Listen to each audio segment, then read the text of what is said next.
오늘 말씀은요. 열왕기하 6장 15절에서 17절 말씀입니다. 구약성경 570페이지에 있습니다.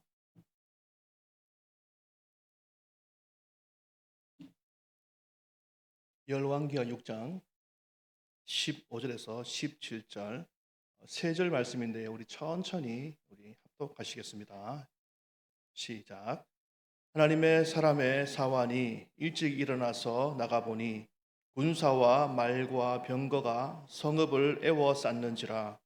그의 사환이 엘리사에게 말하되 내 주여 우리가 어찌하리이까 하니 대답하되 두려워하지 말라. 우리와 함께 한 자가 그들과 함께 한 자보다 많으니라 하고 기도하여 이르되 여호와여 원하건대 그의 눈을 열어서 보게 하옵소서 하니 여호와께서 그 청년의 눈을 여심해 그가 보니 불말과 불병거가 산에 가득하여 엘리사를 불렀더라.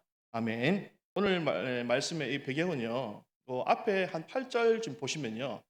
잘 설명이 되어 있습니다. 보면은 8절 보면은요. 그때의 아람 왕이 이스라엘과 더불어 싸우며라고 되어 있습니다. 그러니까 아람 왕이 이스라엘과 싸울 때의 배경을 가지고 있는 것이죠. 이 아람 왕은요, 이스라엘을 공격하기 위해서 신하들과 은밀하게 작전을 짭니다. 전략을 세웁니다. 그런데 아람 왕이 신하들과 아무리 은밀하게 전략을 짜고 이렇게 실행을 해도 모든 계획이 수포로 돌아가게 되죠. 그 말씀이 이제 9절에서 10절 이렇게 보면 나오는데요. 9절에 하나님의 사람이 엘리사죠. 이스라엘 왕에게 보내 이르되 왕은 삼가 아무 곳으로 지나가지 마소서. 아람 사람이 그곳으로 나오나이다 하는지라. 그러니까 아람 왕이 복병을 숨겨 놓아도 엘리사가 사람을 보내서 이스라엘 왕에게 골로 가면 그쪽으로 가면 복병이 있으니까 가지 마십시오. 미리 말해 주는 거죠. 자, 그런데 보요 10절 끝에 보면요. 이런 말이 나옵니다. 이렇게 방비하기가 한두 번이 아닌지라. 그러니까요. 한두 번이 아닌 거니까 어떻습니까? 많은 거죠. 많은 건데 모든 작전들이요. 한 번의 성공이 없이 다 실패로 돌아갔다 이 이야기입니다. 아무리 침실에서 자기의 신하와 함께 작전을 짜고 작전을 수행해도 엘리사가 그 모든 것들을 다 알기 때문에 그 내용을 이스라엘 왕에게 알려주니까 아람 왕의 계획이 모두가 다 수포로 돌아갔다. 이 이야기를 지금 이제 이야기를 하고 있는 것이죠. 자, 그래서 이 아람 왕이 화가 나지 않겠습니까? 그래서 이게 어떻게 된 거냐? 우리 안에 첩자가 있냐? 이렇게 물었더니요. 신하 중에 한 명이 이렇게 얘기하는 거죠. 이스라엘에 엘리사가 있습니다. 그가 다 이야기합니다. 이렇게 이야기를 하는 거죠. 그리고는요. 엘리사가 도단에 있습니다. 이렇게 이야기를 하는 거죠. 그래서 14절에 아람 왕이요. 이 도단 그 성을요. 말과 병거와 많은 군사를 보내서 완전히 애워 싸버리는 쥐새끼 한 마리 나갈 수 없는 그죠? 그런 상태로 완전히 포위를 해버린 상황까지가 오늘 본문 전 15절 전까지의 이런 내용이 되겠습니다. 그리고 오늘 15절에서 아침에 일찍 엘리사의 사환이 일어나서 밖에 나가 보니까 어떻습니까? 성을 둘러싼 아람 군대를 보게 된 거죠. 그로 인해서 놀라며 두려워하고 있다. 이 이야기가 이제 15절에 나오게 되는 겁니다. 엘리사의 이 사화는요, 늘 엘리사 곁에서 그의 수행 비서처럼 또 때로는 수련자처럼 배우고 모든 것들을 다 하는 그런 사람이죠. 늘 엘리사 옆에서 그를 돕고 시중 들면서 또 배우는 사람인 겁니다. 자, 그러나 그가 늘 하나님의 종 그 엘리사 옆에 함께 있었다고 해서 자연스럽게 하나님의 종이 되는 것은 이제 아니다라는 것이죠. 다시 말하면 우리가 아무리 오랜 시간 동안 교회를 다니고 예배를 드려도 그렇다고 해서 그냥 자연스럽게 믿음의 사람이 되는 것은 아니다. 이렇게 이야기를 할 수가 있는 것입니다. 엘리사의 사원은요, 엘리사 가까이에서 엘리사가 하는 모든 말들을 듣고 하는 것들을 다 보았어요. 그가 하는 모든 것들을 아마 세세하게 다 보았을 겁니다. 그러나 아직 그는요, 능력이 없습니다. 엘리사의 그 능력이 자신의 것이 되지 못하는 것이죠. 영의 세계를 보지 못하는 그런 자인 것입니다. 그래서 그는요, 자신을 둘러싼 그 아람 군사들과 그 병거, 그 거대한 그 병거들을 보면서 어떻게 합니까? 아, 이렇게 하죠. 보자마자 아, 이렇게 이 말이 어, 아름다운 저 광경을 보면서 아, 너무 아름답더라 이런 것이 아니라 하나님의 그 은혜를 감탄하는 것이 아니라 어떻습니까? 아, 막 고통을 표현하는 겁니다. 이제 나는 죽었구나. 이제 나는 여기서 살아나갈 수가 없구나. 이 고통의 표현을 제가 잘 못해서 죄송합니다. 그러나 지금 이 사화는 그렇게 표현을 하고 있는 겁니다. 그러면서 내 주여 우리가 어찌하리이까 굉장히 두려워하는 모습을 겁먹은 모습을 보여주는 것이죠. 왜냐하면 아직도 그의 영의 눈이 열리지 않았기 때문에 그런 것입니다. 성경에는요, 이와 비슷한 사람이 또 있습니다. 그가 누구냐 하면 바로 베드로죠. 마태복음 14장 30절에 우리가 늘 너무나 잘 아는 말씀인데요. 이런 말씀이 있습니다. 함께 읽습니다. 시작. 바람을 보고 무서워 빠져가는지라 소리 질러 이르되 주여 나를 구원하소서 하니. 아멘. 베드로는 어떤 사람입니까? 그는 정말 열심히 있는 사람이죠. 그는요, 열정이 있는 사람입니다. 둘째가라면 서러울 사람이죠. 그래서요, 예수님의 수제자라는 수식어를 붙였지 않습니까? 그는요, 언제나 누구보다 열심히 열정을 다해서 최선을 다했던 예수님을 따랐던 그런 사람이었죠. 그런데 오늘 이 말씀 보면요, 베드로도 아직 이 믿음의 눈이 닫혀 있는 것을 볼 수 있죠. 어, 예수님께서 오라 했을 때에 그가 담대하게 물 위를 걸었지 않습니까? 얼마나 놀랍습니까? 이 세상에 물 위를 그런 사람이 있을까요? 아마 없을걸요. 베드로가 최초 아니겠습니까?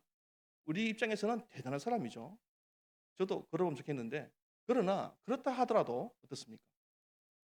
금세 이 바람을 보고 이 파도를 보고 물에 빠지게 되는 것이죠. 그러면서 하는 말이 뭡니까? 주여 나를 구원하소서 이렇게 이야기를 하고 있다라는 것입니다. 오늘도 31절 보면요. 그다음에 이제 30절 보면요. 예수께서 말씀하시죠. 믿음이 작은 자야 왜 의심하였느냐 이렇게 하시죠.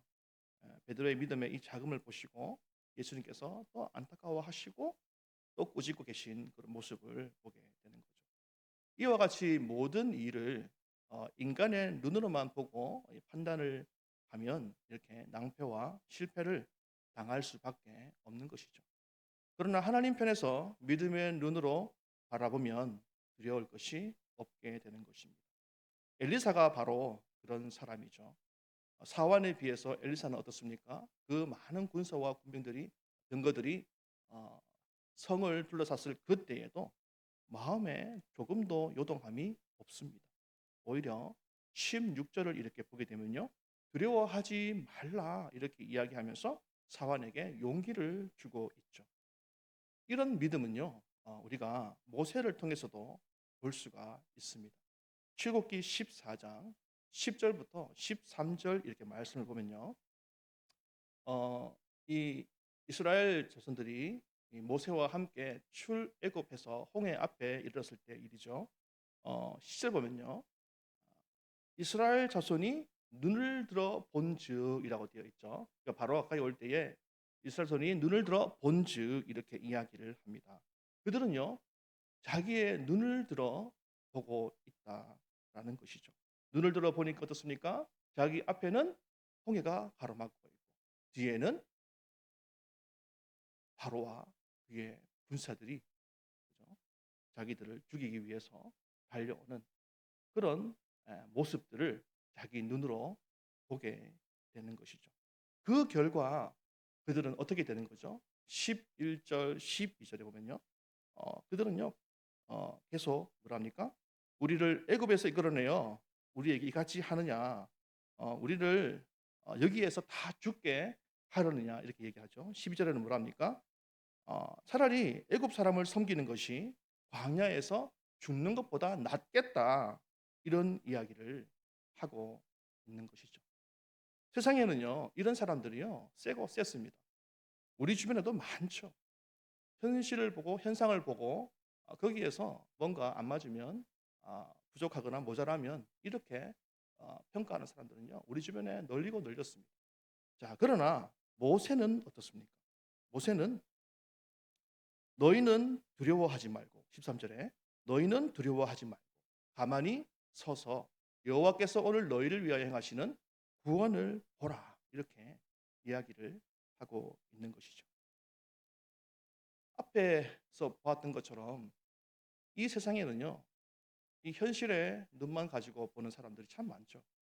그래서 뭔가 안 풀릴 때, 뭔가 안 맞을 때, 안 될 때, 그리고 내 능력이 없다고 판단되거나 그렇게 되었을 때 불평하고 원망하고 하는 사람들 너무나 많이 있습니다. 그러나 그런 상황에서도 눈을 들어서 하나님을 바라보는 이 모세와 같은 사람은 어떻습니까? 두려워하지 않는 것이죠. 그 속에서 하나님의 구원을 볼 수 있는 것입니다. 우리가 바로 이런 사람이 되어야 되는 것이고 우리 자녀들이 이런 사람이 될 수 있도록 우리가 길러내어야 된다라는 것이죠. 동일한 현상 앞에서 각각 다르게 결정하는 사람들이 있습니다. 누구는 현상을 보고 올바르게 분석을 하는 거죠. 분명한 데이터를 가지고 이야기를 하는 사람들이 있습니다. 그것이 바로 아까 얘기했던 10절에서 12절에 나오는 말씀, 그 사람들이죠.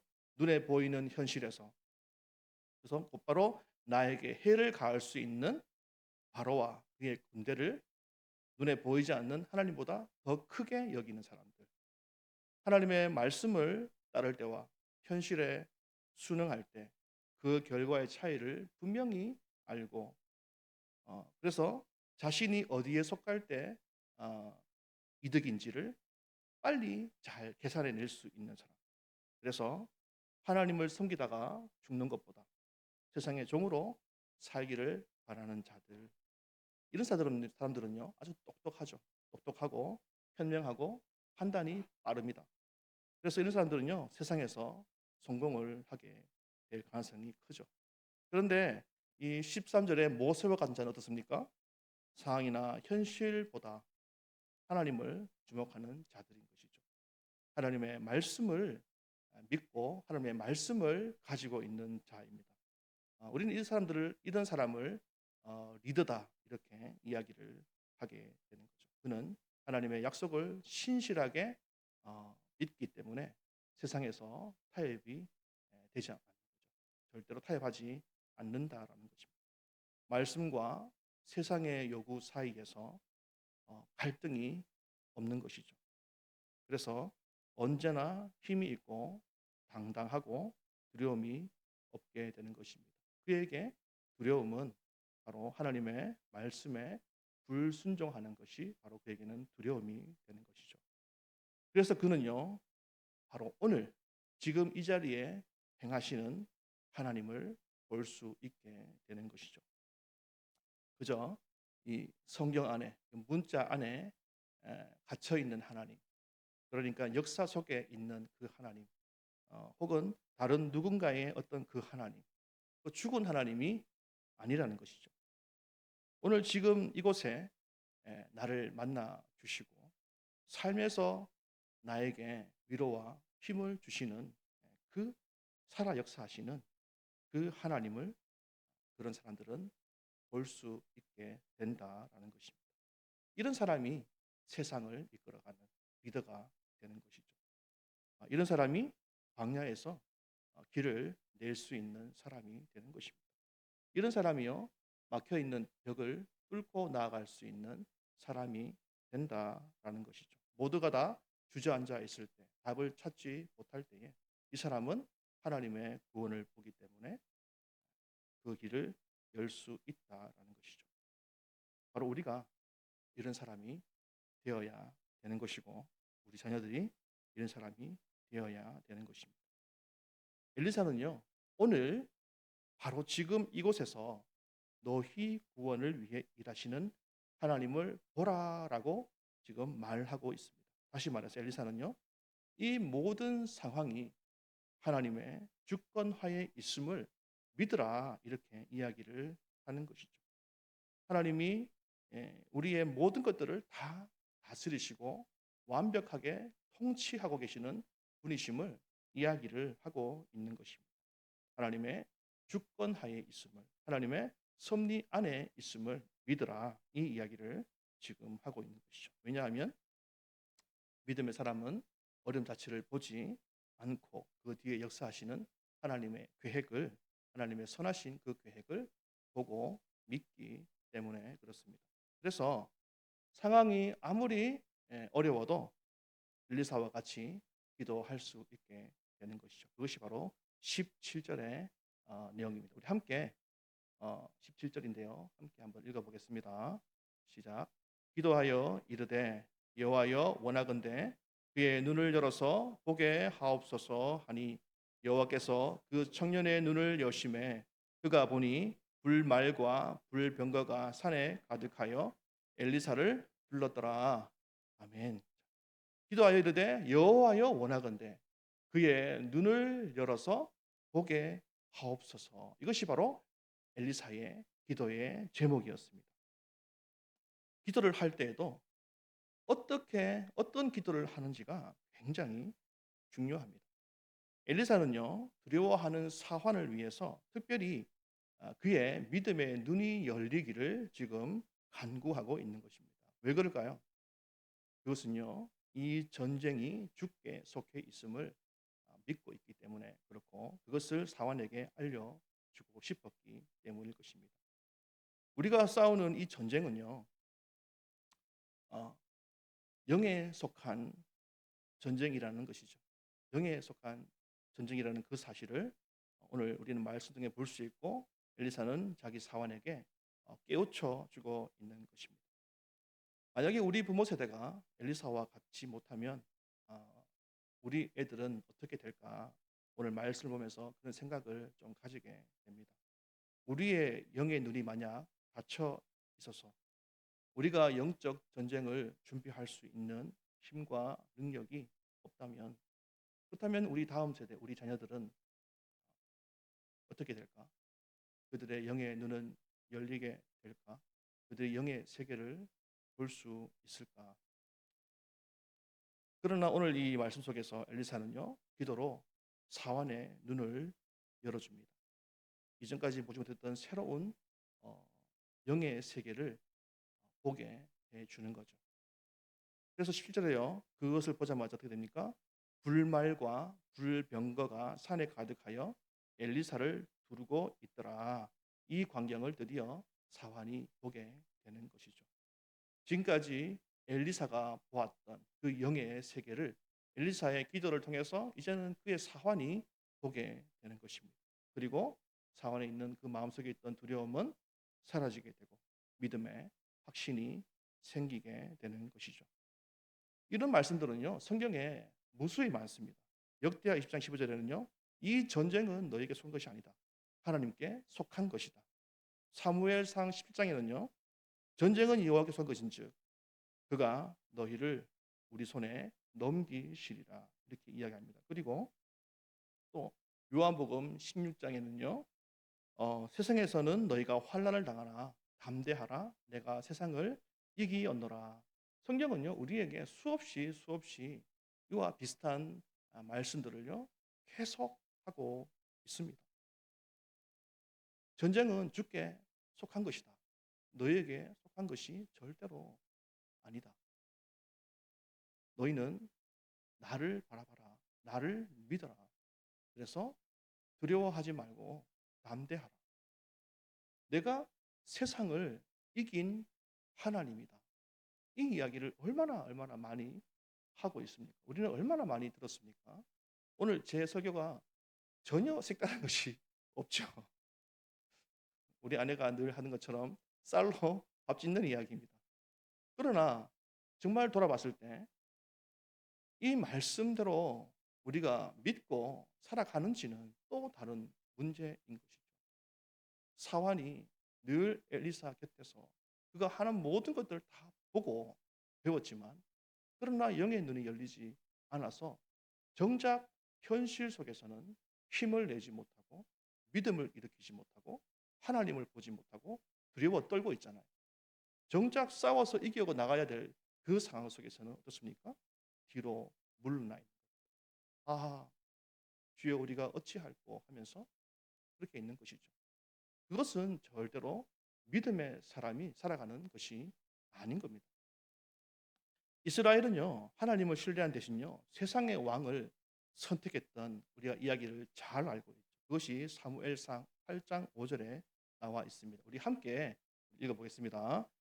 그에게 이르되 보소서, 당신은 늙고 당신의 아들들은 당신의 행위를 따르지 아니하니 모든 나라와 같이 우리에게 왕을 세워 우리를 다스리게 하소서 한지라.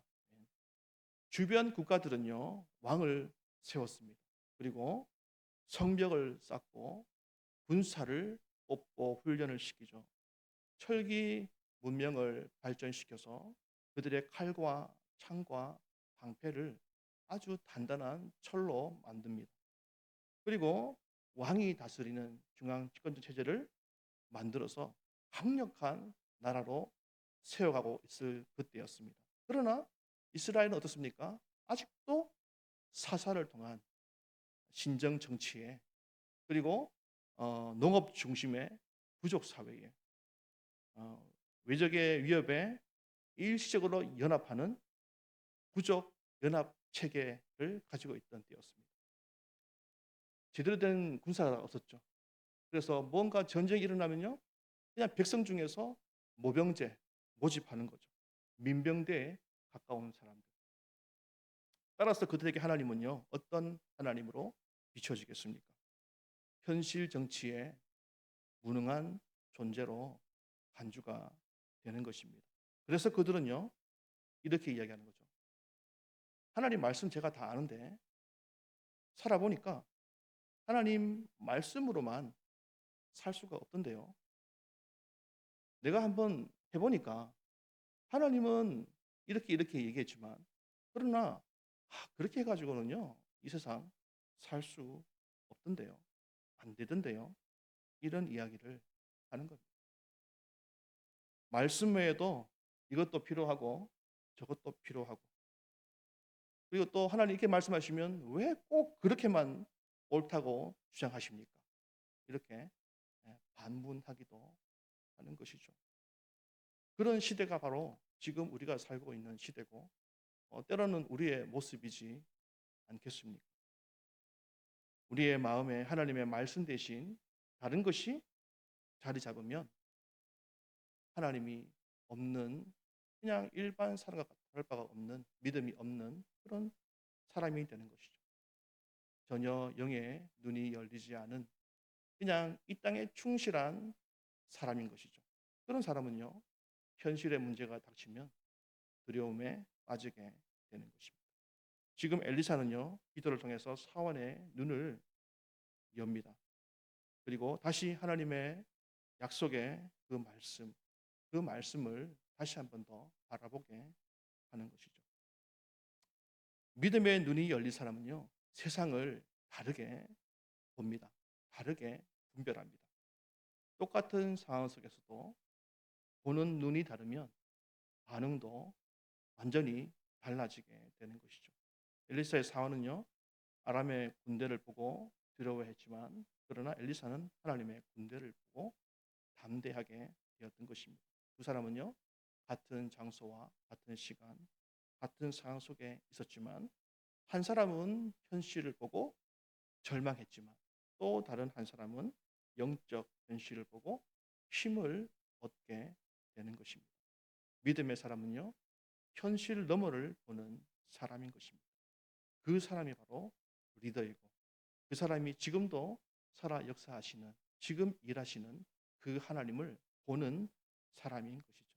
엘리사는요, 사안을 위해 기도했습니다. 여호와여, 원하건대 그의 눈을 열어서 보게 하옵소서. 오늘 저는 이 기도가 우리의 기도가 되었으면 좋겠습니다. 우리의 가정의 영의 눈을 열어 주십시오. 우리 아이들의 영의 눈을 열어 주십시오. 우리 한국 교회의 그 영의 눈을 열어 주십시오. 각자 도생하지 말고, 각자 이익과 이윤을 따지지 말고, 하나님의 말씀에 철저하게 반응하여 하나님의 성령으로 충만하여 하나님 여시는 세상을 믿음으로 바라보고 거기에 충직하게 순종할 수 있는 이 시대의 진정한 성도요, 교회요, 우리와 우리의 아이들이 오늘 이 기도를 통해서 그렇게 다시 한 번 더 태어났으면 좋겠습니다. 우리의 눈이 열리면 우리의 자녀들의 눈도 열리게 됩니다. 그러기 위해서 우리는 어떻게 해야 될까요?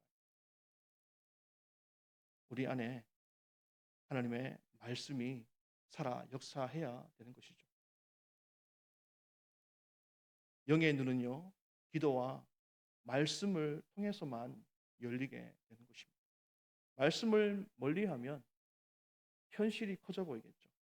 그러나 말씀을 가까이 하고 늘 기도한 사람은요, 현실이 아니라 하나님이 크게 보이는 것이고 하나님의 말씀이 더욱더 가까이에 들리게 되는 것입니다. 말씀에 붙들리게 될 때, 우리가 그 말씀대로 정직하게 살아내게 될 때, 때로는 연약해서, 약해서 고민하고 갈등하는 모습들을 우리 아이들에게 여지없이 다 보여주게 되더라도 그 속에서 씨름하면서 말씀대로 살기 위해서 그 말씀 붙잡고 기도할 때 우리의 아이들이 거기에서 무엇을 배울까요? 하나님을 배우게 되는 것입니다. 그들 역시 그런 상황이 닥쳐오게 되면 동일하게 이렇게 하나님의 말씀 하나 붙잡고 몸부림치면서 기도하면서 살아가게 되는 것을 믿습니다. 우리 부모 세대가 지금 너무나 중요합니다. 세상이 이처럼 혼탁할 수가 없습니다. 정의가 어디에 있는지, 하나님의 진리가 어디에 있는지 점체 보이지가 않을 때가 너무나 많고 답답한 이 세상의 상황 속에서 우리가 어떻게 해야 할까요? 우리의 영의 눈을 열게 해달라고 하나님께 기도해야 하고 그러기 위해서 끊임없이 말씀과 기도에 우리가 전체를 드리면서 동일하게 우리의 아이들에게도 영의 눈을 열어달라고 우리의 삶을 통해서 그 모습을 보여줄 수 있는 우리 부모 세대가 반드시 되어야 할 것입니다. 그럴 때 우리가 살고 우리 아이들이 살게 될 줄 믿습니다.